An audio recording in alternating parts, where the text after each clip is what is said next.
જીવેણ રોવા બીજી સાઈડ મારી સધી ના મેલડી રોવા દુનિયા એવું કહેતી હતી, દુનિયાના ડોક્ટર એવું કહેતા હતા,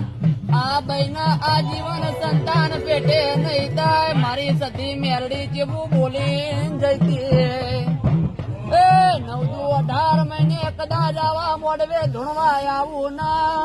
જે કુવાસી ના દીકરો ના હોય કે કુવાસી ના રારા શેર માટીની ખોટ હોય એની ગોટો મારેલી છૂટી કરી ઘેર ના બળવું તો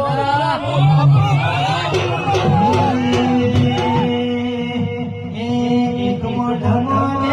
ગાયો એક સરખી